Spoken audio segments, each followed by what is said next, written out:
Oh, amazing. My friends, Michael Palmisano here. Hope you're doing well. Back on my website, guitargate.com, and Hamad hits me from Saudi Arabia. Well, I love this quote. He says, "Found peace in exploring music." Exactly. He says, absolutely love this song from Eric. This is Old Love, live at Hyde Park 96. Now, believe it or not, I've never learned Old Love. But the version on the Unplugged record is one of the best live performances of all time, especially the piano part. I don't remember who was playing, but I'm sure all of you out there have seen it. So this is an easy click for me. Hamad, thank you for being a member all the way from Saudi Arabia. How cool is that? You know, there's people from over 185 countries on Guitargate. It's true. Oh, that's strategy.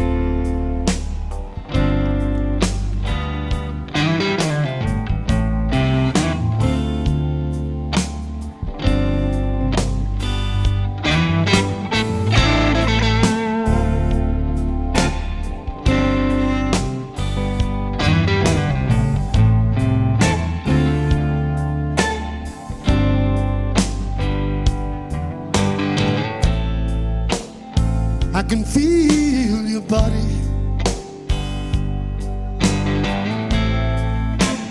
when I'm lying in my bed.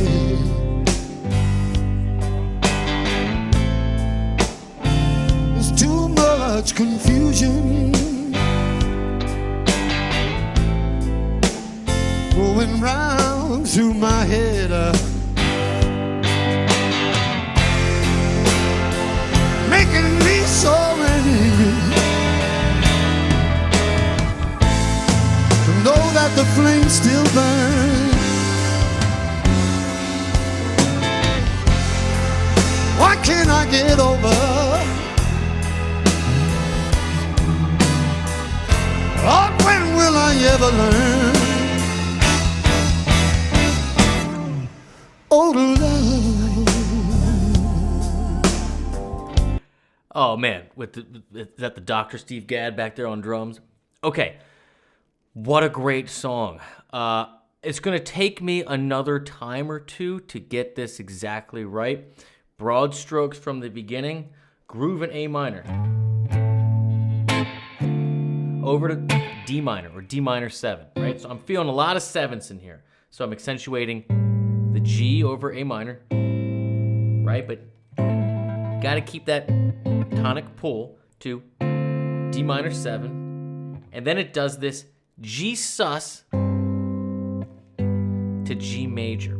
Now, I need to listen to it again. It could be a whole C major triad over G to G major. It could be a C sus or G sus to G7. But the point that you want to get here is that G is our kind of push tone or pedal tone, and you get this C to B. You got to get this suspension sound back to that resolution of that major third. Then it does this cool F major to E7. And again, this part I gotta check out again. But it walks down chromatically. A minor, and then the bass G sharp, G, F sharp, F, like that. But I don't know whether it's right if we're voice leading or if we're holding the same chords. But then when it gets down here, you know, he slides up to get your E7 like this, E9, which again, this E7, this creates this leading tone, the G sharp, which pulls back to your A minor. So we're firmly in the key of A minor here, but there are a couple outliers. Let's keep going. That snare and that kick, it's just Steve Gadd, like the pocket, man, just...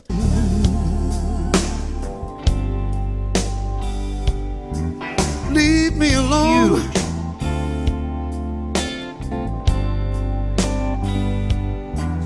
Oh, love. So I'm hearing this. It's not... I'm not hearing that E, that major third over C major. So this to me is firmly, this would be like a C add 9, but you can look at it as just G sus. Okay, so you got G, C, and D to G major. Could have an F in there. We'll listen to it. Yeah, you got an F in there. G7. So you got. So this is your triadic movement. Give or take. Just go on home.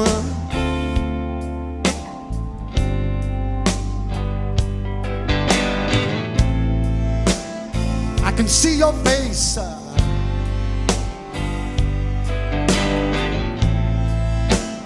But I know Horns that coming it ain't real. Love that little line. Just another illusion. Love that. Caused by how I used to be. Yeah. And it's making me so angry. I know that the flame will always burn. So you got like.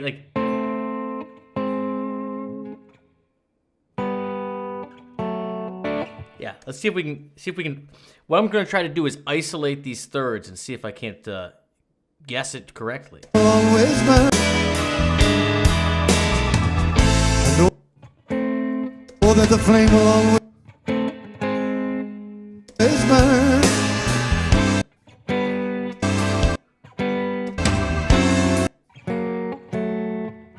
So you got.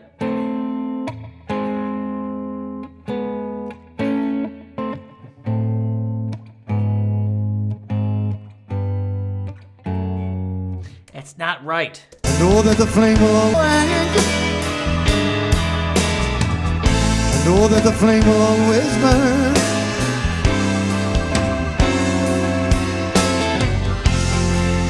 You know, I think the best way to tackle this is just to keep the C and E up top, and you could add the A if you want to, but keep the C and E up top, and just descend the bass.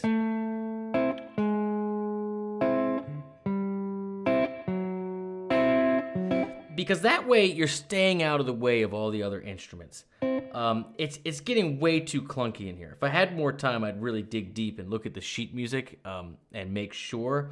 But man, I would just. And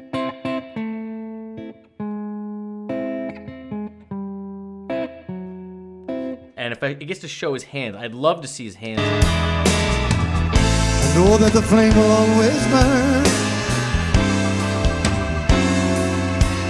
See, I'm still hearing that, which really is like the major third, flat 7 and 9 of D7, right? I ain't never gonna give over. I know now that I'll never learn. Yes. Ooh, love. So good. The dynamics of this band. Alone.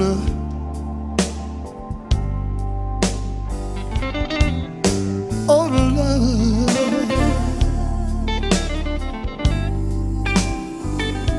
Just go on home.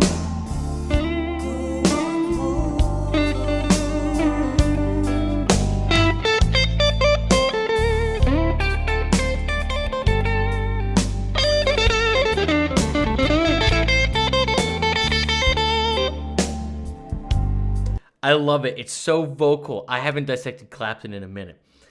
When he comes in, A minor pentatonic all day. This pattern 4 zone. So he comes in here. I love this little part. Right before.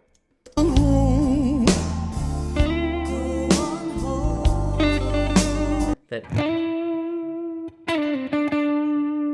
where he just hangs on that 4. It's so neat. Now check this.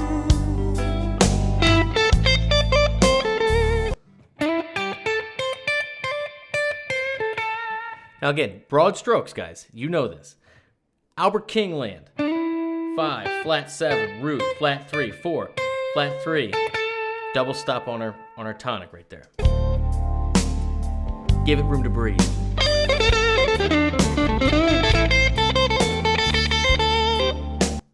Now, this is a burst, as I would call it, right?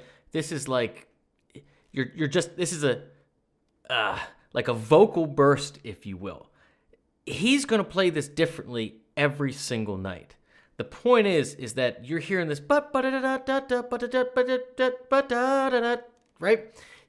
It's just a pure vocal expression that you're fitting in to, again, this pattern 5, that into pattern 4. Now, everybody's going to do this differently, but that's the thing that you want to think about. This is the exact opposite of a melodic line. This is a vocal burst on guitar in A minor pentatonic, based around the Albert King zone, 4, flat 3, root, flat 7, 5, and then going down, flat 3, 1, flat 7, 5, 4, flat 3. So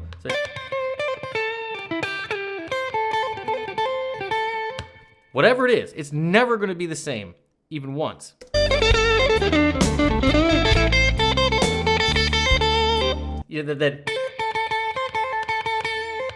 And he does something that I want to encourage you all to do more. Play the same note like 5 times. Don't feel like you always have to keep moving. Right? And give it time. And listen to that snare.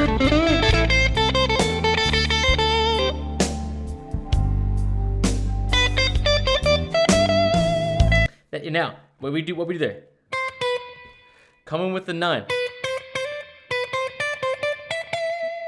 That little move. Hopefully all of you could hear that first note, it sounded different. It sounded like we added something new. Right here. This is the 9. One whole step above your tonic. So just that little addition, moving out of the minor pentatonic. For the first time, we play a B.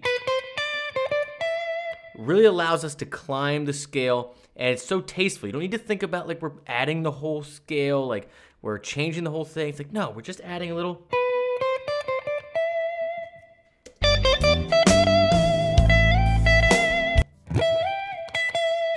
Right? So now this is a melodic line. So we started with that, just like vocal kind of lick, and now we're into a singable melody, which Clapton does so well. Right there again.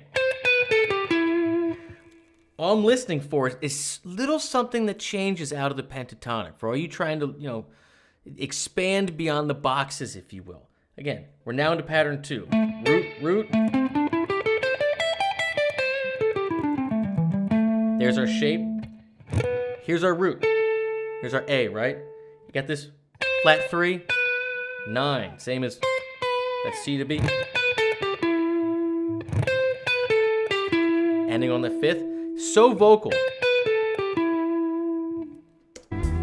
And the vibrato. He does the, where it kind of shakes in your whole hand, but use whatever kind of vibrato you want. But the vibrato is key to the vocal lines. Does it the same way going back up. Same way going back up.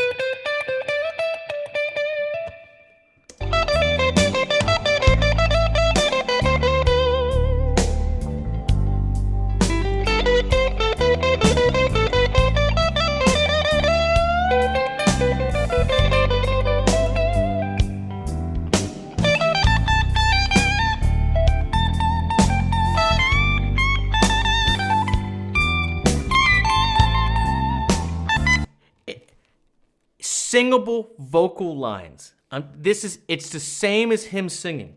The vibrato is everything. The touch is everything. This little part.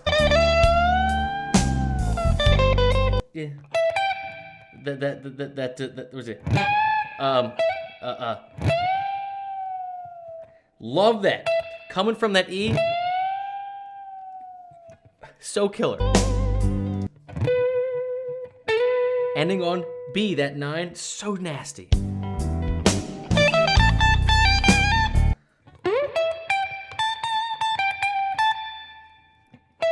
Five, flat 7, root. You can hear the intonation starts to kind of go up here on him. But just focus on how he's using his whole hand to make the note sing clean, clean. Hear the bass pulled along.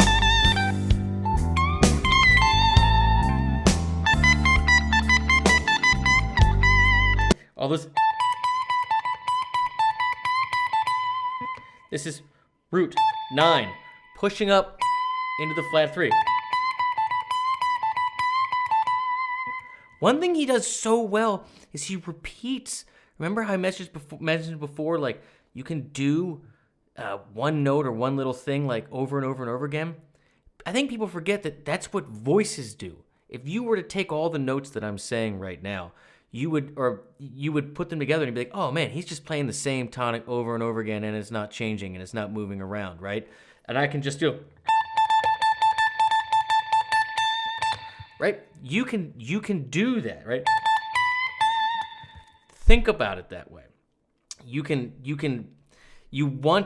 That's what makes his lines so vocal. It's so easy to think his stuff is so simple, like it's too simple, like it's too, I don't know, easy, if you will, to like beginner-ish, but it's the furthest thing from the truth, because what he's really getting at is the singable line, the stuff that non-musicians totally just get, even if they don't play an instrument, because it sounds familiar, it sounds like a voice. That cadence isn't an instrumental, like arpeggiated voice, or like arpeggiated sound. Like, it's got that vocal quality. That's why so many people adore Clapton's guitar playing, even if they don't play guitar, because it still sounds like something they can relate to, right? It doesn't sound like this crafted piece. It sounds like a human expressing themselves. And most of us repeat a lot, and it's good. It's good. And use space.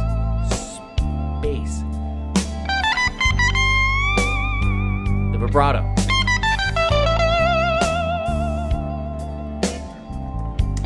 I cannot stress the vibrato enough. I know I'm starting to stop and level it. Like, it goes on for so long, and you have to keep such a firm pressure on it to be able to shake the guitar in your hands. It's much different than having your finger on it and squeezing. He's got his whole hand shaking it. So he's literally pushing against the fretboard and then with his other arm pushing it to his finger, right, to create that connection, and then using the other fingers to mute the strings that he's not playing, to allow that not just the string to ring out and not just the other ones to mute, but to allow it to just get so dynamic, right, and to get so low that you're hearing the scraping on the fret that you can only get with clean amp with a bunch of headroom. Listen to how long the duration of this note is with his vibrato.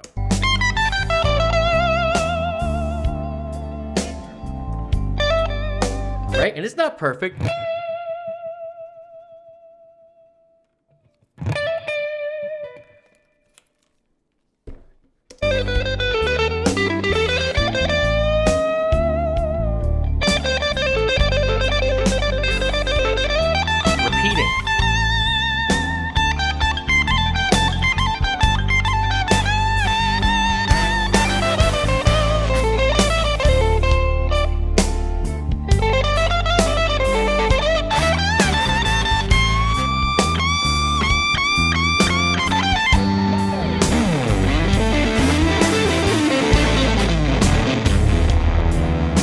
And then right back into it. Again, he's all neck pickup with those laced pickups.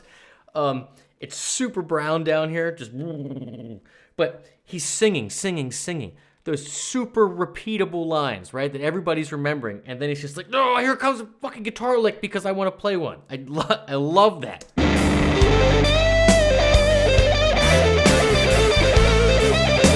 Back to singing. that. I got my volume down. Or maybe he's up here.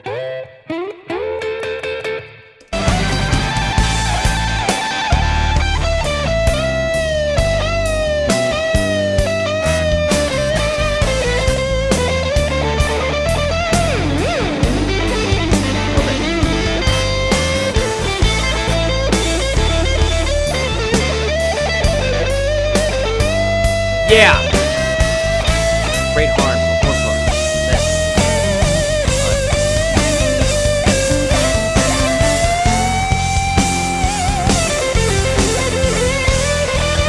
Steve Gadd.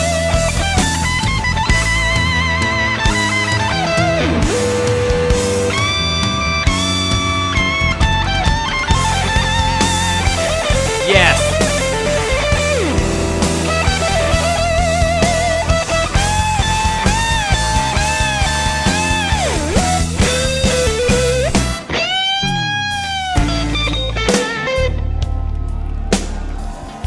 Yeah, goosebumps. The key takeaway in there is that he did not leave the A minor key center, okay? He added a couple nines, couple sixes, but he did not outline the passing chords at all.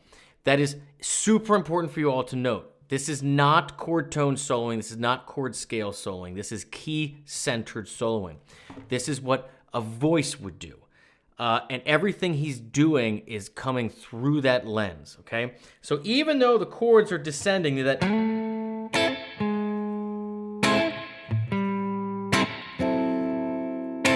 which really is just a walk down to a major 4, by the way.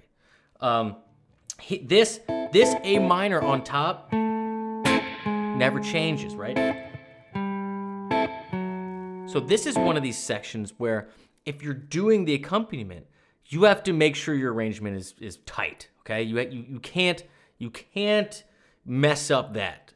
But if you're soloing over it, because it still keeps that pedal of A minor, you can,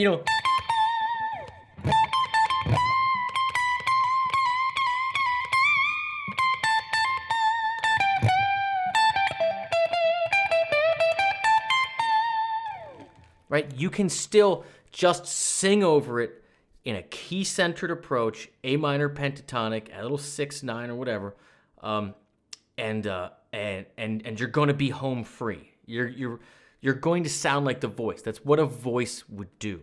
So don't get hung up in that. And even when it does that F to E7, again, all we're trying to do here is your E7 is the 5 of A minor. So it's just a little, kind of like a little blues turnaround thing. You're just pushing up to the flat 6 to get to the 5, which resolves to the 1, right? So as long as you're in the ballpark, okay, of A minor pentatonic, you can go pushing on that 4 into that, see that? As long as I'm in here, flat 5ing, I'm gonna get this little piece, right? So I'm not at risk of changing the function of the chord by staying at A minor. And when I go back to E7, the only thing it would be nice to nail would be the 9, which of course is the 5th of your 5 chord, right? So you can do all that. So you can go.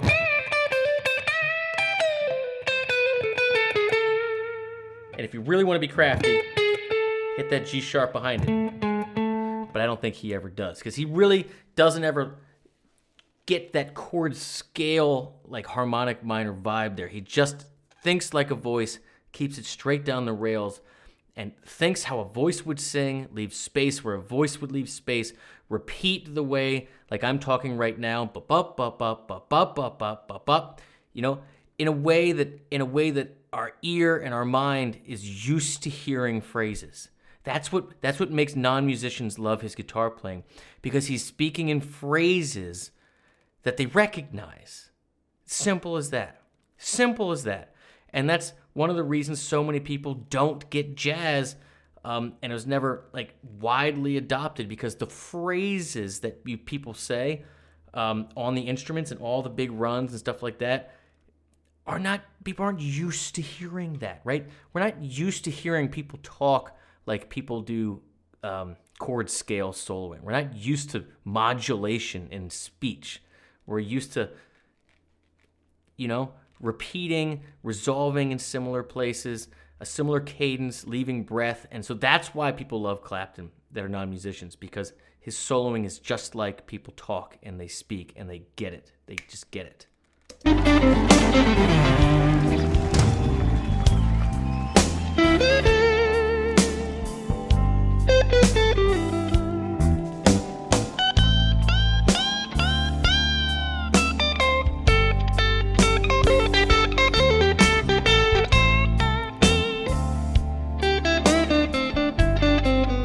Just bring it way down. Oh, love.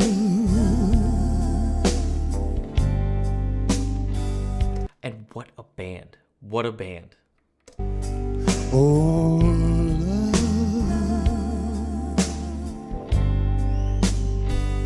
Oh, love. So cool.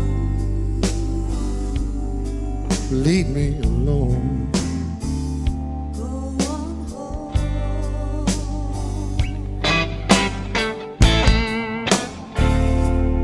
See, Steve grabbed it with him. Listen to that double kick.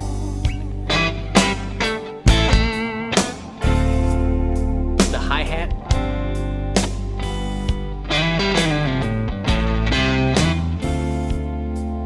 Love how they're matching it.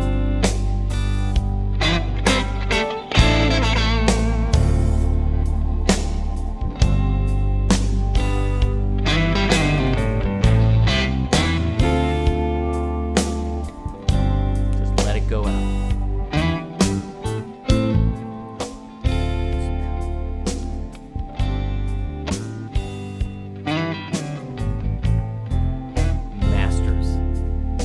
Masters of dynamics and touch.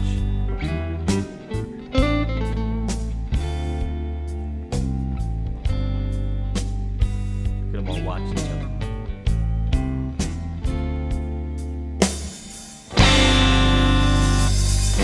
Look at that. Steve cued him. Listen to the little bit of a heavier snare hit before Clapton cues, before he even cues.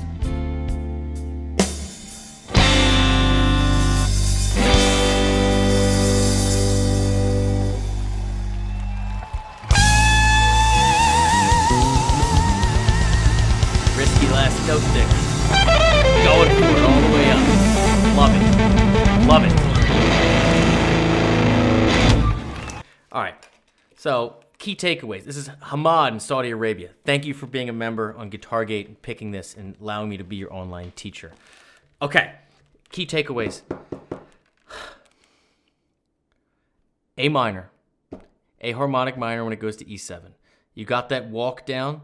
I would just walk down the bass note, keep the C and E up top. Essentially what you're going to get to at the bottom is a little piece of D9. So you can do with that what you will. But just tremendous band, a masterclass in dynamics and feel, and just Clapton. Clapton is Clapton because he communicates in a way everybody understands. The songs are always about stuff people get, right? Old Love, Leave Me Alone, Just Go On Home. Like so simple, I get it immediately. 2, his leads and his voice are the same thing. His cadence, it repeats, it's familiar. Sorry, we got cut off there a little bit. But yeah, his cadence is like we speak. Right now, I'm leaving space where I leave space. The tones that I'm choosing to use are something I just kind of repeated. Maybe I changed it a little bit and added on to it a little at the end, right? These types of punctuations, these are vocal vocabulary things that we're all used to hearing. And so I would implore all of you, when you learn from Clapton, learn to try to play from that space. audiate. Close your eyes and think about you're telling a conversation.